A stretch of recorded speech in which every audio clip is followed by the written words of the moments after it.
Become a channel member and support the content. You also get access to exclusive videos. You'll get an emote next to your name in the comments.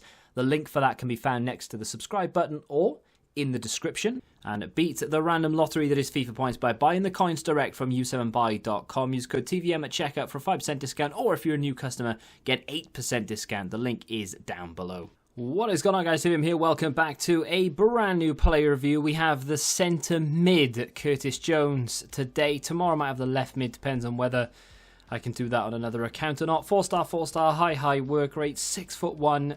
This is one of those SBCs. I think if you're a Liverpool fan, you will have to do it, whether it be the centre mid, whether it be the left mid, I'm not sure. But if you're not a Liverpool fan, you're going to look at this and think, well, 400,000 coins, I don't know.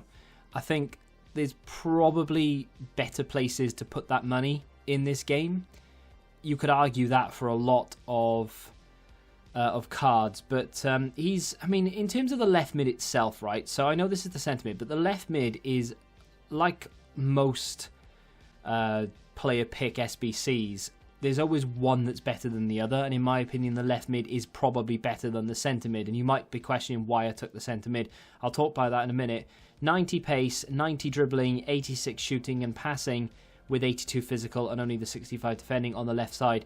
That as an attacking player, very, very good. Would I want to play him on the left side? No, I want to play him as a cam, probably. Here we go. I can more than understand why people would take that. Why have I taken the 88 seemingly worse? Well, I mean, there are plenty of reasons why. I mean, I'm not doing these to use them in Weekend League or Rivals. I'm not... even if I took the left mid, I would not have played him over the cards I've got. I've been spoilt to the point where my pack luck has not ruined the game for me. Talked about this on the Road to Glory a few times. It's not ruined the game, but my pack luck has obviously spoiled me to the point where it's very difficult for me to upgrade my team. Someone like Jones, whether it's the left mid, the centre mid, whether they boosted him to 90 rated, he wouldn't have got in my team, right? It's too good. So I went with the centre mid because I prefer to use him as that sort of second box-to-box-esque player. He's got the work rates to suit that role. He's got the stamina to suit the role. And I love those type of players. I score a lot of goals with cams and with centre mids in this game, running from deep, playing 1-2s, holding up the ball, letting the centre mid run through everyone completely undetected, and then you just lay it off to him, bang, scores.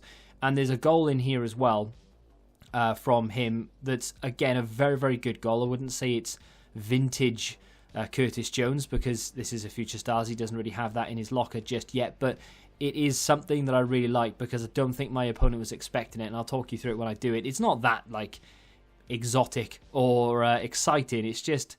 I don't know, I liked it. It was a good goal. His stats are very well rounded, as you would expect for this card. Of course, we do have an anchor on him. The reason behind that was to boost up the defensive stats, give him a little bit more pace, and then to boost up the strength. Just feel like that's probably the best way to go about doing things.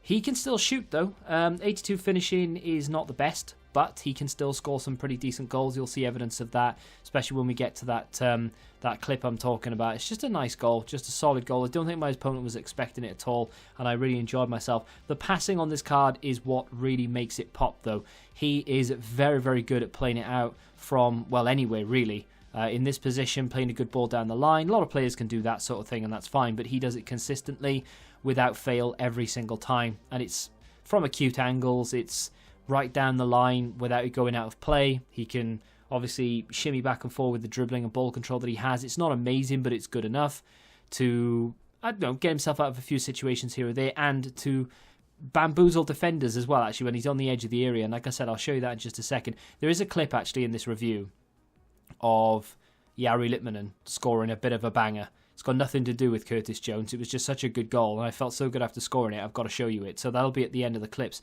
But those who went for the left mid, you're obviously going to be looking for something completely different out of this Jones card than what I was looking for. I was just looking for someone who could play box-to-box.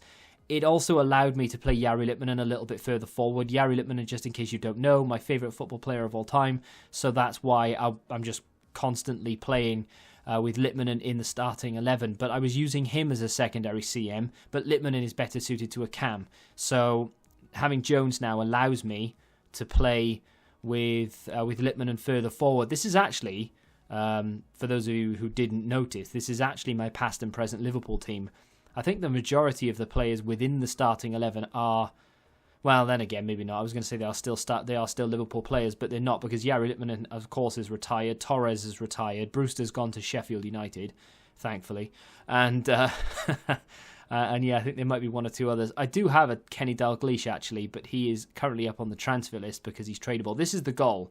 My opponent doesn't know what I'm doing. He's trying to block passing lanes, and I decide, you know what, I'm going for this. He's tried to block off so many passing lanes, he didn't expect Jones to run through the lot of them and score. It's a banging goal on his stronger side as well. So he's not just in there to defend or play a pass. He can run through people and score goals, and that's what I really liked about him.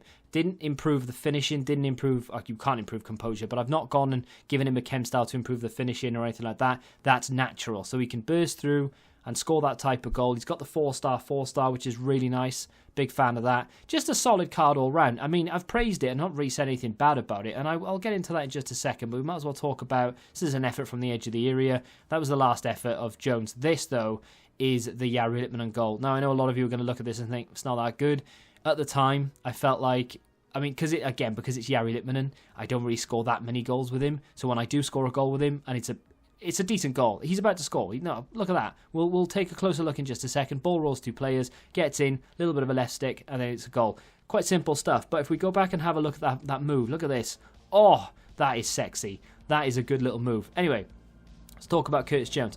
Negative-wise, his interceptions could be stronger. Definitely needs a chem style to pick that up. Free kicks, not there, which I find a little bit strange because I'm pretty sure he takes free kicks for under 23s, or at least he used to, and he scored his fair share. And I'm pretty sure he's taken a couple of senior free kicks as well in the Cups. Not quite sure whether that's true or not. I think I remember him taking 1 or 2, and they're not bad.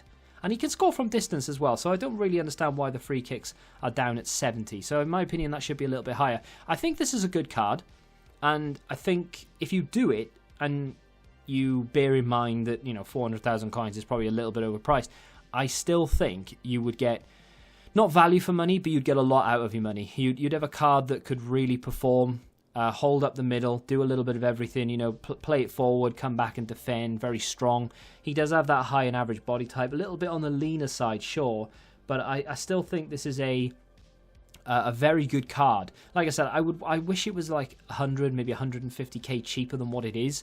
I think there's a little bit too much of a price tag on it.